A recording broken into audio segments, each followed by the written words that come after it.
Bom dia, mais uma manhã com Deus, priorizando a palavra de Deus, e nesta manhã do dia 25 de abril, nós vamos meditar de 2 Crônicas, do capítulo 4 ao capítulo 6, e que a paz do Senhor encha o teu coração nesta manhã. Estamos falando da construção do templo, todo o planejamento, todo o sonho de Davi, enfim está se concretizando, né? E nós vamos ver sempre a referência desse templo de Salomão com o tabernáculo que foi dada a planta para Moisés. Veja só, também fez o altar de bronze de 20 côvados de comprimento, a 20 de largura e 10 de altura.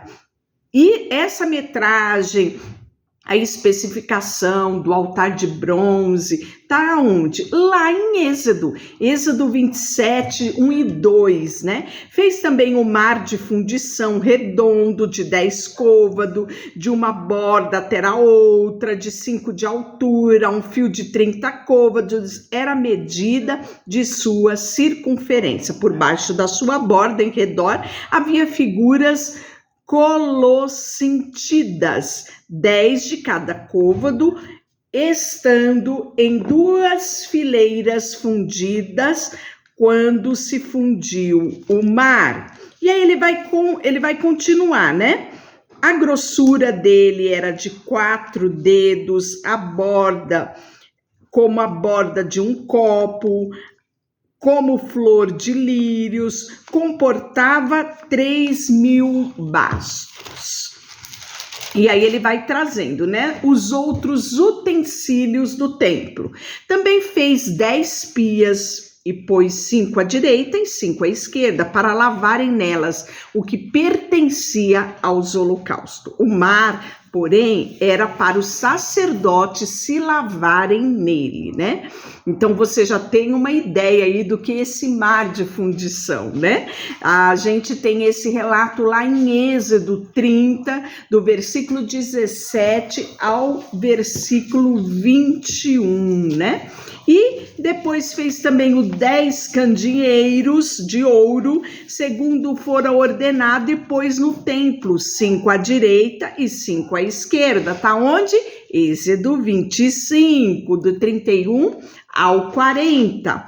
Também fez 10 mesas e pôs no templo 5 à direita e 5 à esquerda. Também fez 100 bacias de ouro, né?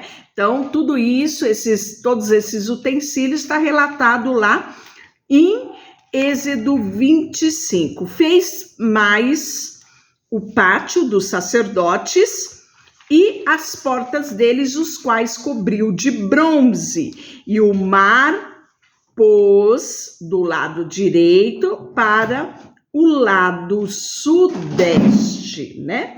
E aí, depois fez Irão as panelas, as pás, as bacias, né? Esse Irão aqui não é o rei, mas aquele funcionário de excelência, né? Que ele mandou, que ele era multifunção. Ele lidava com ouro, com bronze, com a prata, com tecido, com tudo quanto era, né? A arte de fundição, de artesanato, era um homem superdotado nas artes. Ele foi enviado pelo rei Irão, né, para ajudar Salomão nessa empreitada. E aí nós vamos ver que ele vai falar das 2 colunas, ele vai falar também das 400 romãs, do mar com os 12 bois para baixo, também as panelas, as pás, os garfos, né, todos que foram feitos por Irão, tá? Abi-Irão, ou em algumas versões está Irão-Abi. Então você vai distinguir o rei Irão desse artesão aqui famoso, né? Nas planícies do Jordão, o rei fez fundir em terra barrenta entre Sucote e Zereda. Depois, no capítulo 5, nós vamos ver as dádivas de Davi que são colocadas no templo. Lembra que Davi separou do seu tesouro particular, né? Muita coisa ele separou para entregar ao templo do Senhor. Assim, se acabou toda a obra que o fez o rei Salomão para a casa do Senhor. Então trouxe Salomão as coisas que Davi, seu pai, havia dedicado. A prata, o ouro, os utensílios, ele pôs entre os tesouros da casa de Deus, né? Então a gente viu o relato disso em Samuel capítulo 8, versículo 11, e também em 1 Crônicas 18, 11. E aí nós vamos ver que chegou o momento de Salomão trazer a arca do Senhor. Congregou Salomão os anciões de Israel e todas as cabeças das tribos, os príncipes das famílias dos israelitas em Jerusalém, para fazerem subir a arca da aliança do Senhor da cidade de Davi, que é Sião, para o local aonde estava o templo, né? Todos os homens de Israel se congregaram junto ao rei na ocasião da festa, que foi no 7º mês. Vieram todos os anciões de Israel e os levitas tomaram a arca. Então aqui nós vamos ver que Salomão não cometeu, né, a mesma gafe, não cometeu a mesma estutícia que o seu pai, naquele ímpeto de trazer a arca do Senhor, fez um carro de boi para trazer a arca. E aí você lembra a consequência disso, né? Não, ele já sabia, né? Possivelmente ele já era, né, um menino para observar as coisas que aconteciam. E aí nós vamos ver que eles levaram para cima com a tenda da congregação e também os utensílios sagrados. O rei Salomão e toda a congregação de Israel se reuniram a ele, estavam diante da arca sacrificando ovelha, bois, que de tão numerosos não se podiam contar. Puseram os sacerdotes a arca da aliança do Senhor no seu lugar, no santuário mais interior do templo. Qual que era? O Santo dos Santos, debaixo das asas dos querubins, pois os querubins estendiam as asas sobre o lugar da arca e do alto cobriam a arca com os varais. Os varais sobressaíam tanto que suas pontas eram vistas do santo lugar defronte do Santo dos Santos, porém de fora não se via, né? E aí ele vai trazendo essas explicações. Quando saíram os sacerdotes do santuário, porque todos os sacerdotes que estavam presentes se santificaram, sem respeitarem os seus turnos, ou seja, todos precisavam estar prontos para aquele momento, né? Lembrando que no Santo dos Santos, somente o sumo sacerdote, né, podia entrar. E quando todos os levitas que eram cantores, isto é, Asaf, Emã, Jebutum, os filhos dos seus irmãos, vestidos de linho puro, estavam em pé para o oriente do altar com símbolos, né? Então todas as trombetas cantavam e faziam-se ouvir para louvarem ao Senhor e render-lhe graça, quando levaram eles a voz como trombeta, símbolos e outros instrumentos musicais para louvarem ao Senhor, né? E aí nós vamos ter qual que era esse louvor?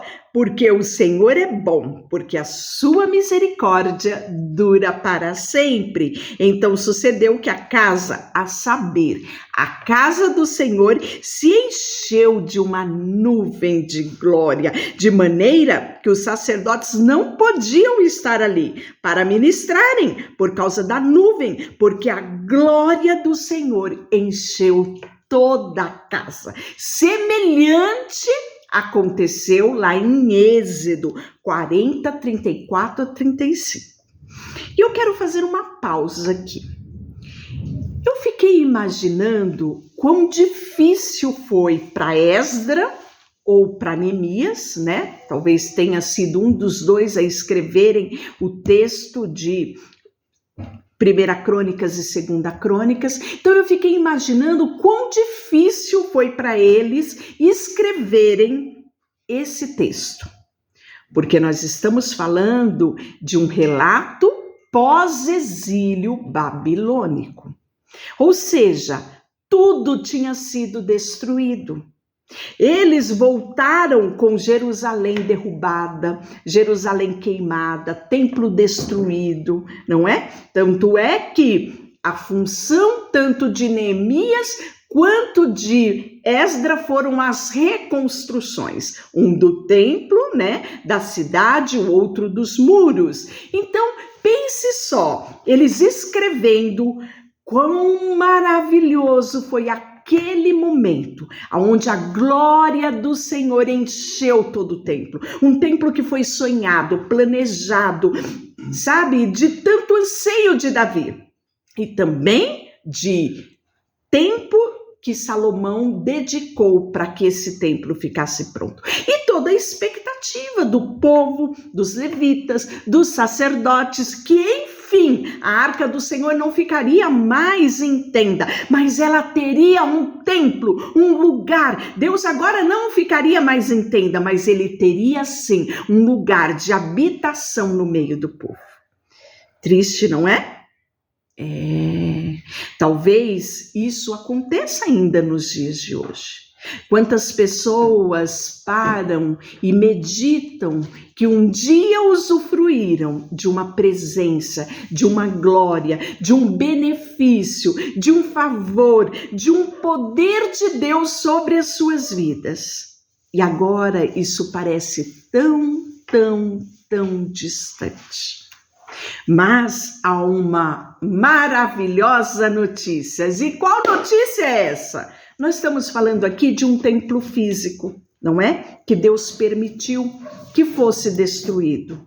Mas nós temos Jesus, autor e consumador da nossa fé, que foi entregue na cruz por mim e por você, para que pudéssemos ser reconciliados ao Pai. Então, eu quero que você pare e olhe a aflição de Neemias ou a aflição de Esdras ao escrever toda a glória que foi experimentada naquele tempo sobre o templo, e que, por desobediência, por se afastarem de Deus, esse templo, que foi a habitação do Senhor, que presenciou tamanha glória que os sacerdotes não conseguiam ficar de pé, esse mesmo templo foi derribado, foi destruído e foi queimado. E aí, Salomão, no capítulo 6, vai falar ao povo, tudo está pronto, não é? A glória de Deus desceu e Salomão fala, o Senhor declarou que habitaria em nuvem espessa. Edifiquei uma casa para a sua morada, lugar para a sua eterna habitação.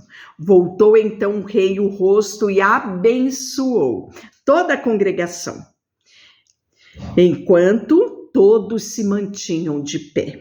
E disse, bendito seja o Senhor, o Deus de Israel, que falou pessoalmente a Davi, meu pai, e pelo seu poder cumpriu tudo aquilo que disse. Desde o dia em que eu tirei o meu povo da terra do Egito, não escolhi cidade alguma. Todas as tribos de Israel para edificarem uma casa, a fim de estabelecer o meu nome. Nem escolhi homem algum para ser chefe sobre o meu povo, mas escolhi Jerusalém, para que ali seja estabelecido o meu nome, e escolhi Davi para ser chefe do meu povo de Israel. Porém, o Senhor disse a Davi, meu pai, já desejaste, como desejaste construir uma casa com meu nome, não é? E aí nós vamos ver, né, aquilo que a gente já conhece, que Deus disse para Davi, olha, Davi, você tem sangue nas suas mãos, você foi um homem de muita guerra, pois eu vou dar paz sobre o reinado do teu filho, ele sim estabelecerá esse templo, ele sim construirá o templo, mas eu vou dar tudo o que você precisa, Davi. Eu vou te dar a planta, eu vou te fazer planejar, separar tudo para que facilite a vida do seu filho, né? E aí nós vamos ver que Salomão vai orar ao Senhor. Pôs-se Salomão diante do altar do Senhor, na presença de toda a congregação de Israel, e estendeu a mão. Porque Salomão tinha feito uma tribuna de bronze de 5 côvados de comprimento, 5 de largura, 3 de altura, e o pusera no meio do pátio. Pôs em pé sobre ela, ajoelhou-se na presença de toda a congregação de Israel e estendeu as mãos para o céu e disse: Senhor, Deus de Israel, não há Deus como tu. Tu estás nos céus e na terra. Como tu que guardas a aliança e a misericórdia dos teus servos, que todo o coração andam diante de ti. Que cumpriste para com teu servo Davi, meu pai, o que lhe prometeste pessoalmente. Disseste que pelo teu poder cumpristes como hoje se vê. Agora, pois, Deus de Israel, faze ao teu servo Davi, meu pai, o que lhe declaraste, que não faltaria sucessor diante de mim, que se assentasse no trono de Israel. Portanto, teus filhos guardem os teus caminhos para andarem na lei diante de mim, como tu andaste. Agora também, Senhor, Deus de Israel, cumpre a tua promessa que disseste para o teu servo Davi. Mas, de fato, habitaria Deus com homens na terra? Eis que os céus e até os céus dos céus não podem conter, quanto menos esta casa que eu edifiquei. Atenta, pois, à oração do teu servo, para a súplica, ó Senhor Deus, para ouvirdes o clamor e a oração que se faz o teu servo.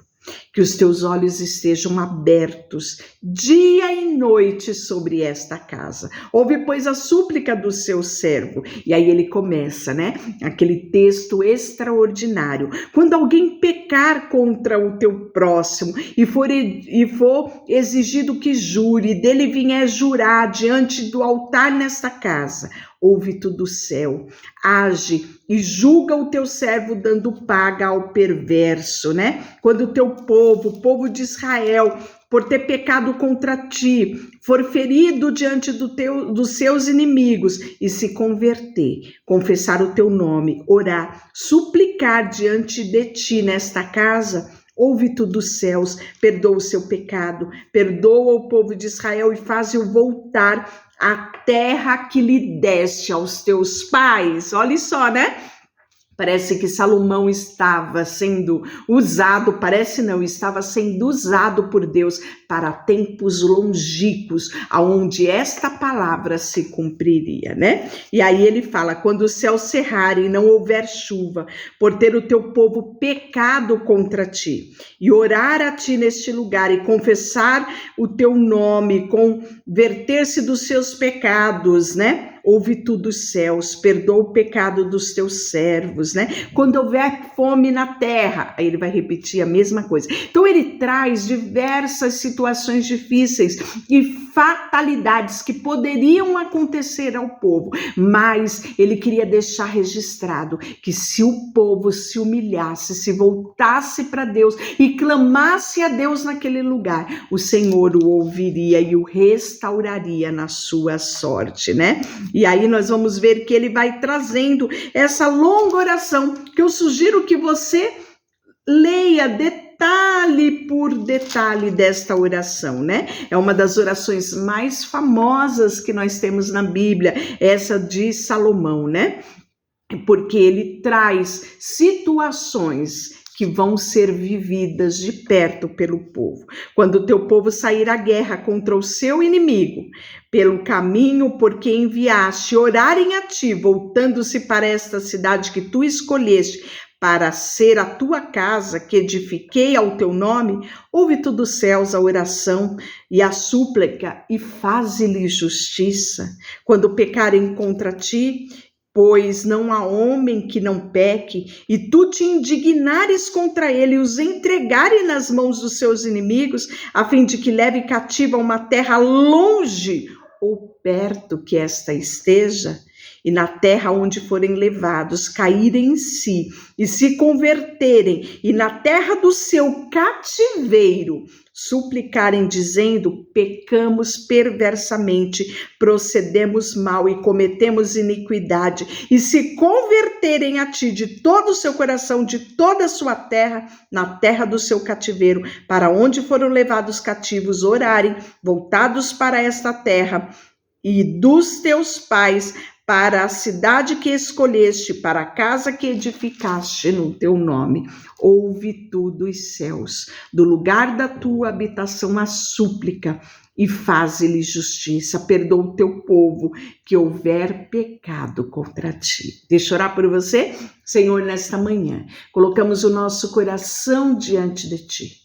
Obrigada porque Jesus veio nos justificar. A tua graça, a tua palavra diz que sobre o pecado, o nosso pecado, aquilo que era vergonha, a multidão de pecados superabundou a graça de Deus. E através do ministério de reconciliação, o Senhor permitiu-nos voltarmos ao Pai. Por isso nós te agradecemos, Pai, porque Jesus foi dado em nosso lugar para morrer morte de cruz. E através do sacrifício de Jesus, nós termos a oportunidade de sermos teus filhos, herdeiros e co-herdeiros em Cristo Jesus. Colocamos diante de ti tudo que temos e somos. Em nome de Jesus, amém. Deus te abençoe.